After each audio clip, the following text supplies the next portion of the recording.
آقا علیہ السلام نے فرمایا رب کائنات نے پوری زمین میرے لیے طے کر دی، لپیٹ دی، میں نے زمین کے مشرق اور مغرب کو دیکھا، اور پھر مجھے کہا گیا جہاں تک آپ کی نظر گئی ہے وہاں تک آپ کی امت جائے گی، وہاں تک آپ کی حکومت اور آپ کا دین پہنچے گا،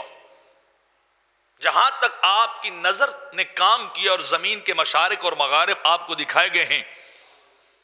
اور میرے آقا نے فرمایا پھر اس کے بعد رب کائنات نے مجھے زمین کے خزانوں کی چابیاں دی، سونے چاندی کے خزانے بھی مجھے دے دیے گئے۔ جب یہ سب کچھ رب کائنات نے مجھے دے دیا تو میں نے اپنے رب سے 3 باتوں کا سوال کیا۔ پہلا سوال یہ کیا کہ میرے مالک میری امت کبھی قحط سے نہ مرے، میری امت کبھی بھوک اور رزق کی کمی سے نہ مرے، میری امت پہ کبھی خوراک کی کمی کا اندیشہ نہ رہے۔ میں نے یہ سوال کیا، اور دوسرا سوال میں نے کیا کہ میری امت آپس میں ٹکڑے ٹکڑے نہ ہو جائے، فرقوں میں نہ بٹ جائے، امت کے گروہ جو ہیں وہ علیحدہ علیحدہ نہ ہو جائے۔ اور تیسرا سوال میں نے کیا اللہ رب العزت کی بارگاہ میں کہ میری امت آپس میں نہ لڑے، ان آپس میں جنگ و جدال اور خون ریزیاں نہ ہوں۔ تو میرے آقا فرماتے رب کائنات نے جواباً ارشاد فرمایا کہ جب میں کسی کام کا فیصلہ کر لیتا ہوں تو پھر وہ بدلا نہیں جاتا، وہ کام جیسے اللہ کی مرضی ہوتی ہے رب کائنات ویسے اس کو کر لیتا ہے۔ تو رب کائنات نے فرمایا میں آپ کی امت کو کبھی قحط میں مبتلا نہیں کروں گا، امت کبھی رزق کی کمی کا شکار نہیں ہوگی۔ اور دوسری بات یہ کی کہ میں اس روئے زمین پہ بسنے والے جتنے بھی مخالف ہیں ان کو آپ کی امت کے معاملے میں اکٹھا نہیں ہونے دوں گا۔ ہاں اس وقت جب یہ خود لڑنے لگ جائیں گے، جب یہ خود ایک دوسرے کا خون بہائیں گے، جب ایک دوسرے کے مخالف ہو جائیں گے، فرقوں میں خود بٹیں گے، تو پھر غیر ان کے اوپر جو دوڑے آئیں گے، بڑی تیزی کے ساتھ ان کے اوپر جو ہے وہ حملہ آور کریں گے، حملہ آور ہو جائیں گے، حملے کریں گے ان کے اوپر۔ اور پھر میرے آقا نے فرمایا رب کائنات نے بتایا کہ جب امت میں ایک بار تلوار چل گئی، جنگ اور جدل شروع ہوا تو پھر قیامت تک نہیں رکے گی،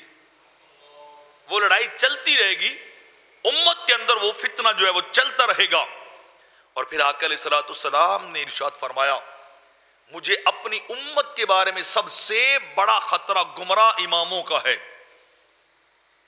رائے حق سے بھٹکے ہوئے اماموں اور علماء کا ہے۔ جو ہدایت سے بھٹک گئے وہ امام میری امت کے لیے سب سے زیادہ خطرناک ہیں۔ وہ لوگ جن کے پاس علم نہیں، وہ پیر، وہ مولوی، وہ نقیب، وہ خطیب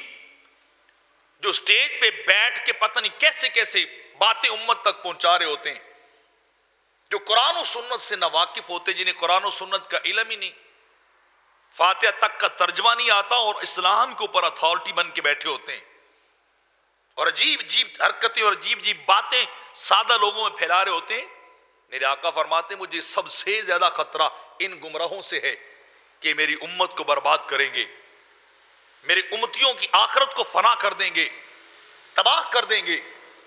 اعمال بھی ختم کر دیں گے، عقائد بھی ختم کر دیں گے، اور یہ پھر اپنا بازار اور اپنا کاروبار صرف روپے پیسے کی خاطر اور لوگوں کے اندر چراتے رہیں گے،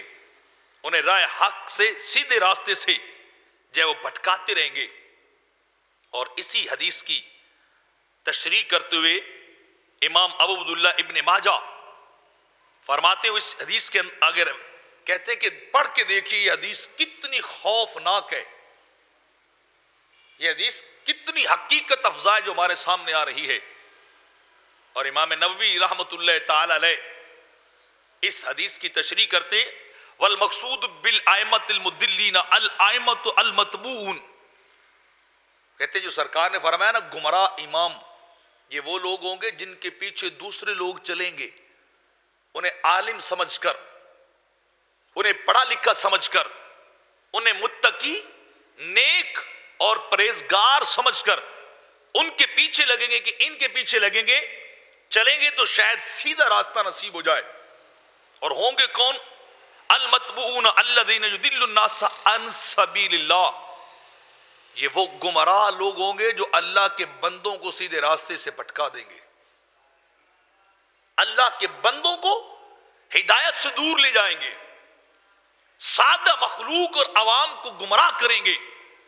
عجیب و غریب تشریحات پیش کر کے، عجیب و غریب اپنی من مانی نفسانی تفسیرات پیش کر کے یہ لوگ کیا کریں گے؟ سادہ لوگوں کو گمراہ کر دیں گے۔ اور اس کے اندر وہ فرماتے ہیں الحکام الفسدہ والعلماء الفجرہ، امام نبی فرماتے ہیں اس کے اندر فاجر فاسق عالم بھی ہوں گے، مولوی بھی ہوں گے، اس کے اندر غلط حکمران بھی اس کے اندر ہوں گے، والعباد الجہلاء،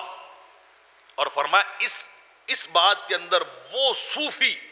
وہ جاہل پیر بھی ہوں گے جنہیں شریعت کا دور سے واسطہ نہیں ہوگا، جو شریعت کے واقف بھی نہیں ہوں گے،